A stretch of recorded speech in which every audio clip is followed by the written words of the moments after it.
The lion lay trapped near a shallow ravine, one massive foreleg bent unnaturally, blood soaking the tawny fur. Its chest heaved, muscles quivering with exhaustion and pain. Dust clung to its damp mane, whiskers trembling with every shallow breath. The creature's eyes darted, wild and searching, every movement a mixture of fear and desperation. A group of tourists had gathered at a safe distance. Some clutched cameras, others pressed their hands to their mouths. A safari guide stepped forward, attempting authority. "Back up," he warned, voice trembling slightly. "It's dangerous. Lions don't hesitate. One swipe, and—" He gestured vaguely toward the lion's massive paw. "I'm calling the wildlife office," a man said, dialing frantically. "Someone with experience." No one moved. They watched, hesitated, judged. The lion's sharp cries filled the space between them, but still none dared approach. Then she arrived. Maya Collins walked across the dry grass, every step deliberate. Her jacket was dust-streaked, sleeves rolled, boots kicking up tiny clouds of dirt. She carried no weapon, no net, no flair of heroism, only a small backpack and a calm, unwavering focus. Her eyes scanned the scene, noting every detail, the angle of the lion's injury, the uneven ground, the frightened crowd. She stopped at a safe distance and crouched slightly, lowering herself to make her presence less threatening. The lion's eyes locked on hers. They were wide, glassy, filled with both pain and the instinctive fear of being trapped. Its tail lashed the ground in uneven beats, scattering dust and pebbles. "Stay back," a man shouted. "Do you know what you're doing?" Maya's lips pressed into a firm line. She didn't answer him. Instead, she shifted slowly, hands open, palms outward, a gesture of peace. The lion flinched, then froze, assessing. Its gaze, raw and intelligent, seemed to measure her intention. "You can't get close," someone whispered behind her. "It'll kill you." Maya took a careful step closer, never breaking eye contact. Her voice dropped, soft but steady. "I know you're hurt. I'm not going to hurt you. Just stay with me." A sharp cry from the lion, and dust exploded into the air. Some of the spectators gasped, stepping back. One woman whispered, "She's insane." Maya exhaled slowly, suppressing the quick surge of adrenaline. She reached into her backpack, pulling out a cloth, antiseptic spray, and a small vial of water. She laid them gently on the ground, within reach but without startling the lion. The creature's breathing remained erratic, each inhale ragged and uneven. Blood trickled down its leg, mingling with dust and sweat. It tried to rise, muscles spasming violently, but collapsed back with a thud that made hearts in the crowd clench. "Someone do something," a tourist cried. "Call a ranger." Maya's gaze flicked to the onlookers, assessing the hesitation, the fear, the unwillingness to act. She didn't flinch. She crouched lower, one hand resting lightly on the ground for balance, the other inching the cloth toward the lion's injured leg.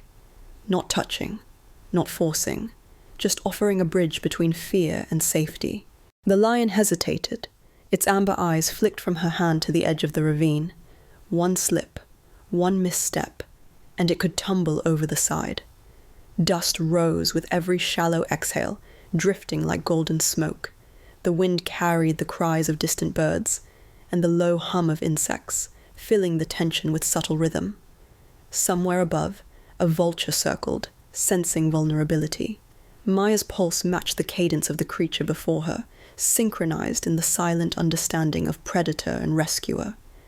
A loose stone tumbled near the lion, and it jerked violently, claws scraping rocks and dirt. Gasps erupted from the crowd. "It's going to fall!" a voice shouted. Maya shifted instinctively, planting one knee firmly against the ground, her hand gripping a jagged root to steady herself. Her other hand extended the cloth slowly, deliberately. "Easy. Stay with me," she whispered. The lion's breathing slowed slightly, subtle, fragile, a spark of trust flickering. The crowd too seemed to pause. Their chatter fell silent, replaced by tension so thick it pressed against the ears. A young man raised his phone. "I'm recording this." "Stop," Maya said, voice sharp and commanding, eyes blazing. "You'll make it panic."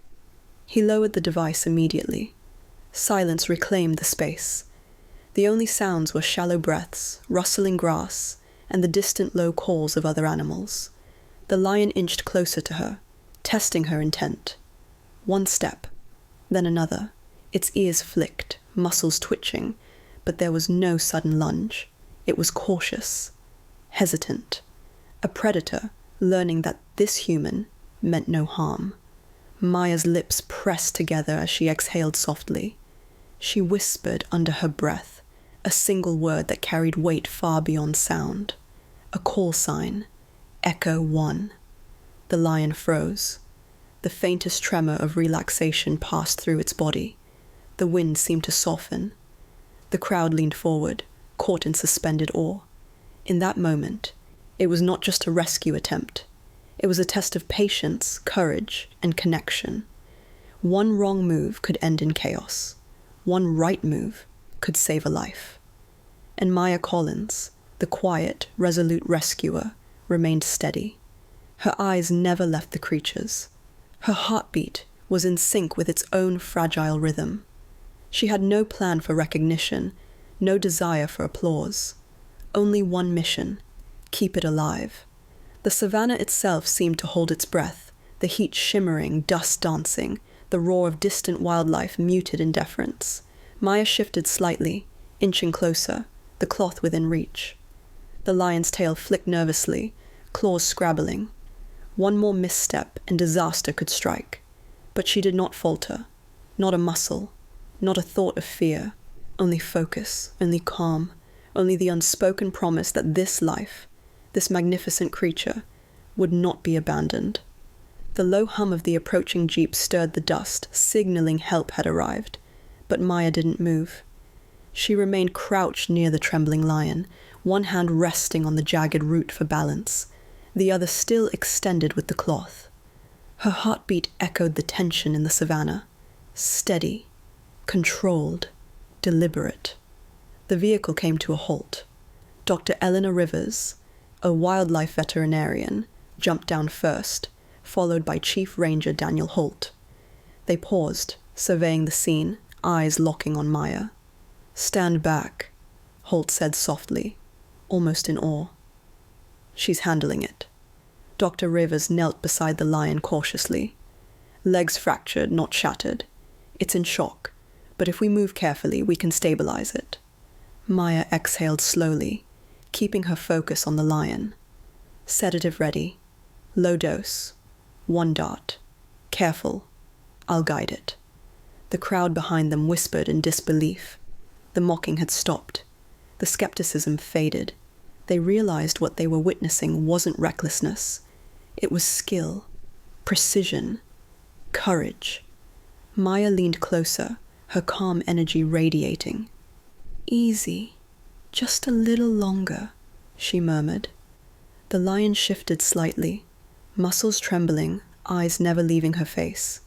It was a fragile trust, a silent agreement. She would not harm it. The dart hit its mark, and the lion flinched once, then collapsed gently, limp but alive.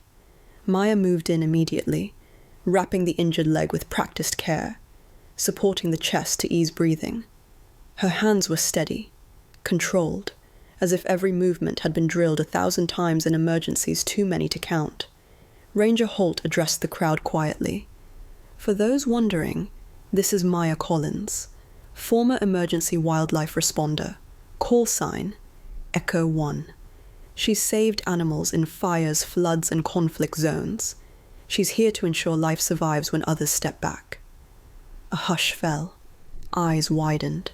Whispers of respect replaced the nervous murmurs. Maya adjusted her position, guiding Dr. Rivers and the ranger as they lifted the lion onto a stretcher. Each movement was slow, precise, careful. The animal's breathing was shallow, but steady. Its amber eyes closed momentarily, trusting the humans who had once seemed like threats.